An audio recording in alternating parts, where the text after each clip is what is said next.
It's no fun when our kids are sick, but we may just have found the silver lining. Apple and raspberry and orange flavoured electrolyte slushies made by Rehydrate. Rehydrate slushies are a tasty way to get essential electrolytes into our little ones when they're dehydrated from sickness or even just the Aussie heat. They're delicious and they'll help your little ones feel better in no time. Grab Rehydrate from Coles today. It's the Happy Families Podcast, the podcast for the time-poor parent who just wants answers now. Hello, I'm Dr. Justin Coulson, and I'm joined today by Luke and Susie, husband-wife radio team. They've got 3 young boys. Oh, my wife, Mrs. Happy Families, and I have 6 daughters, and I've written 6 books about raising happy families. And in this conversation, I had a conversation with Luke and Susie about a recent report from the OECD that shows that Australia is not doing so well when it comes to adolescence and bullying.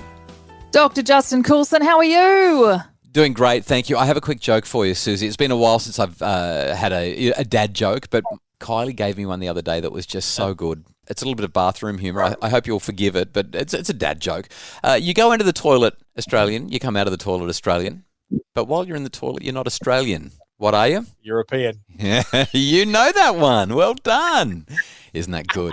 All right, so tell us, you've been doing some work in this area, particularly recently, Dr. Justin Coulson. Where is Australia in a statistic we just don't want to be? Yeah, bullying. The OECD has just released a report showing that Australia is number 2, just behind the Brits.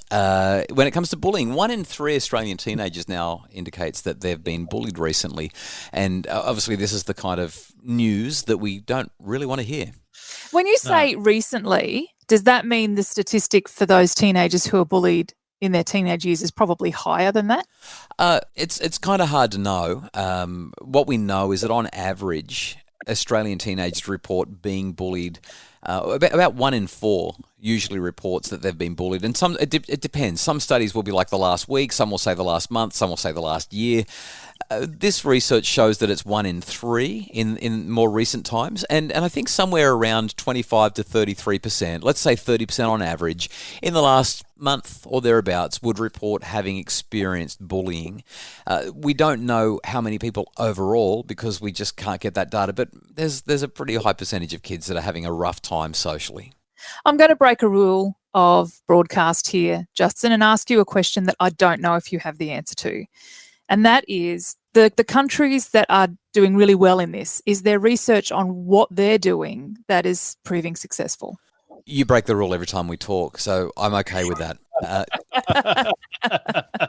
I don't know if, there's a handful of things that are probably going on in countries where bullying rates are lower that don't happen in countries where bullying rates are higher.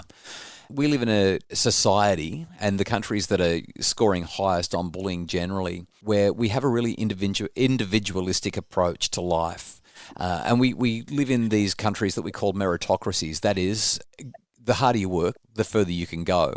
Therefore, if you haven't gone very far, you mustn't be working very hard. Now, we can obviously see flaws in those 2 approaches and those ideas, and yet what we kind of have created is a dog-eat-dog world. I don't think that, I don't want to blame social media entirely, but I think over the last decade or so, the way social media has polarized and created fences and barriers and distinguish people based on their political beliefs, for example, or whatever beliefs it might be. I don't think that's helped. I think that's only enhanced this fractured individualistic approach. But it seems that the countries that do worst are the ones who are the most individualistic, and also the ones who are very much about, just get to the top, make sure that you win. There's a real competitive slant to the way their societies work. And when you look at the people who are most likely to bully, it's not the kids that are down on their luck. It's not the kids that don't have too much going for them. It's usually the kids who are at the top of the hierarchy, the kids who aren't afraid of ruffling a few feathers to maintain their power. There's that level of Machiavellianism. They've got the skills to be at the top and to put other people in their place. The kids that get bullied the most are the ones who are different, whether they're a different race, different religion, different culture. Maybe they show up at school and their lunch looks different or smells different to everyone else's. Maybe they're the kid who is carrying a couple of kilos more than the average student in their grade, or maybe they're the skinny kid, or perhaps they've got a lisp, or maybe they don't learn so well. All you've got to do is be different, And the kids that have got the power will make sure that you know that you're different and everyone else does too. Well, which is interesting because in adulthood, when you get into a certain sphere, you suddenly realise that anything you have that sets you apart is an asset. Whereas, in these teenage years, anything that might set you apart puts you out on the edge. It's used to tear you down. Yeah, it's used to tear you down. It's hard to... I like the faith that you have in humanity that we learn those lessons as adults. I was going to say the same thing. I know plenty of adults who are like, yeah, maybe not. Yeah. Maybe in I just have really nice friends. Yeah.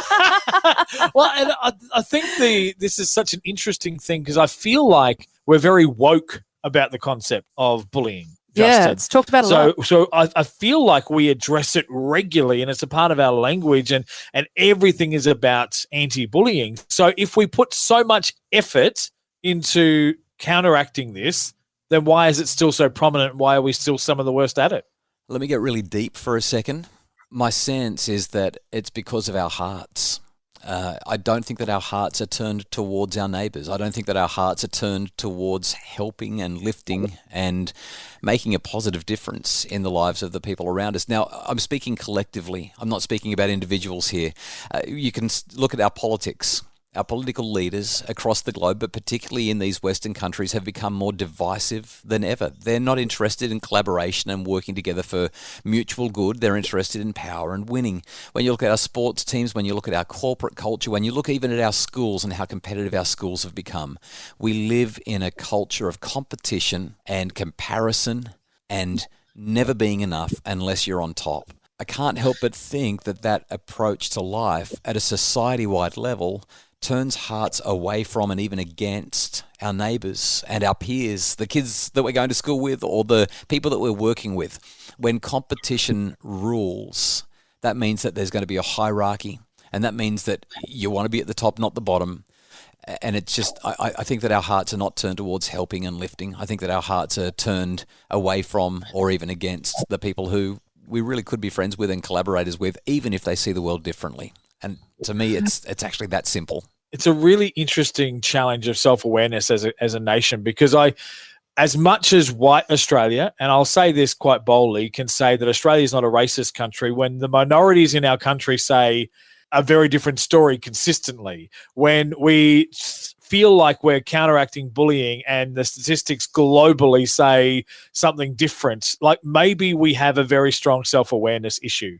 That we like to deny that these problems are real, but they're more real than we could ever hope they would ever be. Yeah. Let me come in with a thought here, Justin. Taking in what you've said there about how, one of the things sitting at the core of our bullying culture is this individualistic society that we do have now. Does that mean that as parents, when we're looking at how do we help our children not become the bully, that sitting down having a conversation with them about not bullying is not going to be nearly as effective as taking them with us to help our friends move or to volunteer at the local whatever, is actually that action of having them see us and participate in helping people in our society actually the better step to teaching them to not bully? Yeah, I couldn't have said it better myself. When was the last time, and I'm not asking you two directly, just as a general consideration, when was the last time we had somebody from a different culture in our own home, maybe for a meal or for a barbecue? When was the last time that some people in your street were, moving in or moving out, and you went and knocked on the door and dropped off a meal? Or you found out that somebody was sick and so you just went to spend some time with them? I feel as though we tend to have less of a sense of community compared to how we might have when I was a kid growing up or, decades before that even. My sense is that our volunteering and our caring for others has been diminished as governments have gotten bigger and stepped in and as not-for-profits have stepped in. And while there's all sorts of great work being done in the world, there's a lot less individual responsibility, I think, and our children are not seeing us being used up in helping and serving others. As a result, they have less interaction with those who perhaps are less fortunate, and therefore they have less empathy for them because they have less contact with them. Therefore, it's easy to bully them. It's easy to dehumanize them because they're not humans anyway. I don't see them. I don't know who they are. I don't know what life is like for them. Yeah. It's been a really challenging conversation, all out of a statistic and some research. Dr. Justin Coulson, thanks for your time. Thanks, Susie. Thanks, Luke. If you've enjoyed the podcast and found it helpful, if you wouldn't mind doing something for me, could you visit Apple Podcasts? The ratings and reviews have been coming through at a really wonderful rate, and I appreciate it so much. In fact, it's your ratings and reviews that help people to find the podcast and have happier families. Received a review that came through that just made me smile. It was from Lashed Legged, who said, "In a sea of podcasts, I'm loving this one for bringing really helpful, practical, encouraging guidance and ideas to our hungry but overwhelmed ears and lives in a brief but powerful way.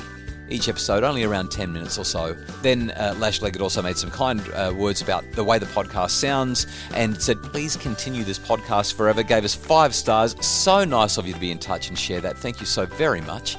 If you would like to leave a rating and a review, we really like those 5-star reviews, and you can do that by visiting Apple Podcasts, searching up my podcast, Dr. Justin Coulson's Happy Families, and letting us know what you think. So thank you, Lash Legged. If you'd like more information about how I can help your family flourish, especially if you'd like to have ongoing monthly support via our amazing Happy Families memberships, just visit happyfamilies.com.au.